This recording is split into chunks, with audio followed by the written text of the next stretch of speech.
context where we live. This is the theme. This is the point of sacred geometrical reasoning and principles and studying geometry. Freemasonry emphasizes the study of geometry for a very good reason, because it gives us the context, it puts us in touch with the bigger picture. Not only in where we are, we're on a tiny speck of dust in the cosmos, but who we are. The context is much grander than just this life. There is a spirit in man, and we expand that spirit. And we are supposed to constantly bring up our knowledge and idea. The idea is to increase. There's a beautiful little hawk.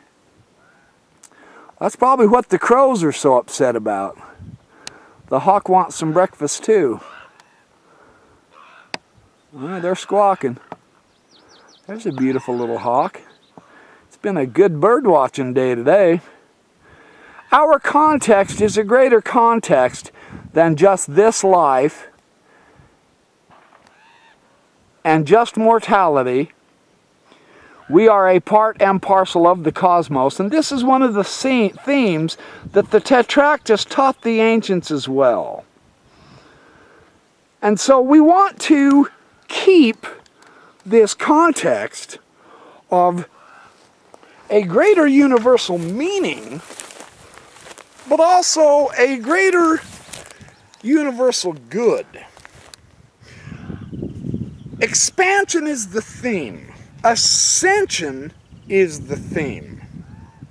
We build our lodges just like they built their churches, in order to, and in imitation of, the heavenly kingdom, the heavenly celestial lodge.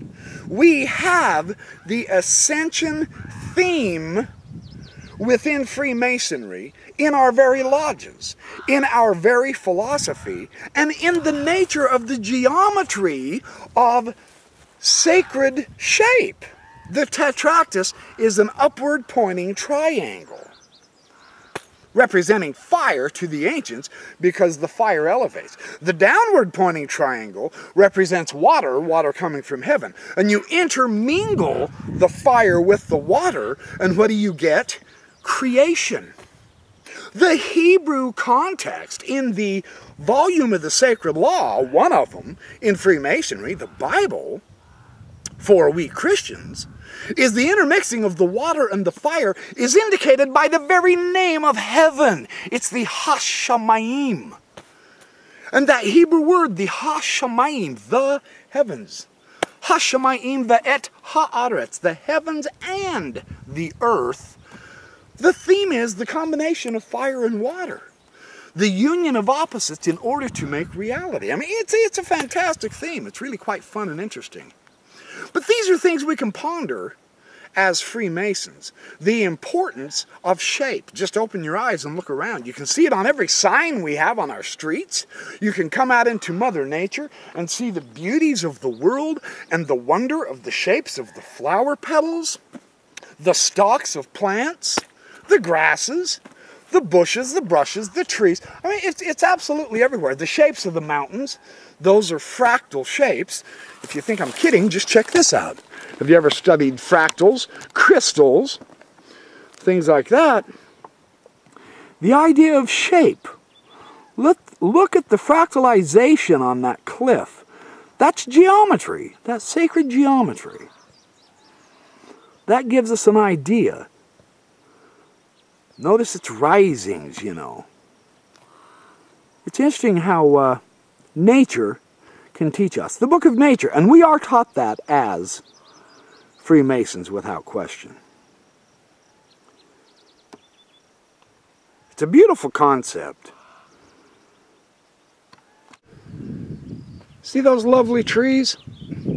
That's pure geometry. That's pure geometry. Sacred geometry. It's in the creation. Look at those rocks. Everywhere you go, we've learned from rocks. For Freemasons, those rocks bring to mind the rough ashlar, the rough cube. We take those rocks, we shape them into beautiful shapes and build our cathedrals and build our lodges and build our buildings. That's the idea. See the shapes of those mountains, those hills? And see that piece of litter right there? That's called ignorance and stupidity of humankind. Freemasons should never be guilty of leaving their crap in Mother Nature. That just peeves me off. Whoever does crap like that should be consigned on their entire weekend to cleaning up 10 miles of highway and the beautiful nature that they're ruining. That's stupid. That's pure ignorance. I'm not impressed. If you're going to bring your crap in nature, take it back with you. We don't want to see it here. Let's leave something left of the earth that's beautiful, shall we? That's my preaching for the day. Look at that beautiful sagebrush plant. That is pure geometry. That is absolutely pure geometry in nature. We take the shapes that are all around us and we build because we are imitating the great architect of the universe. From the shapes that he produced in the universe, we make our buildings and structures. And it's all geometry. Whether it's from the beautiful clouds, whether it's from... You want to see geometry in action? Oh, it just flew into that cloud. I was going to show you the jet that I hear. Pure geometry in action. There it is. There's geometry in action. We got these ideas from Mother Nature. The bird's wings, the bird's tails. Without the wings and tails and the streamlining, that jet wouldn't fly.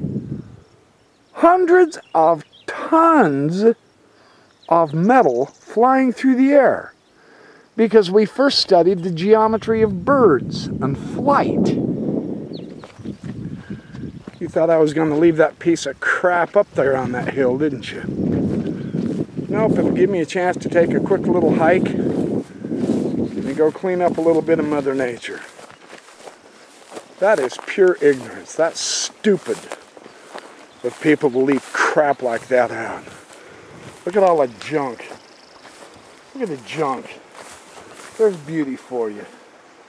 You know, mankind is so ignorant. We leave our litter and crap all over because we want to shoot it with our guns.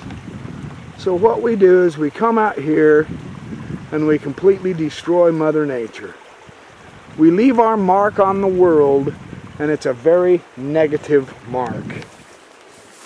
Metal, crap metal, all kinds of stuff to shoot at, and we call ourselves intelligent. No wonder the American Indians wept when we whites showed up. Time to take care of our country, people. We've got enough crap going on in the Gulf. That kind of crap should not be left.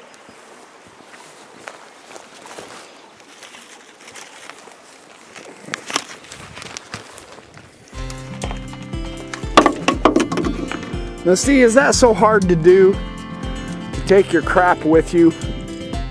Is it really that difficult to take your stinking junk back with you? Even after you shoot it up? You know. It's time.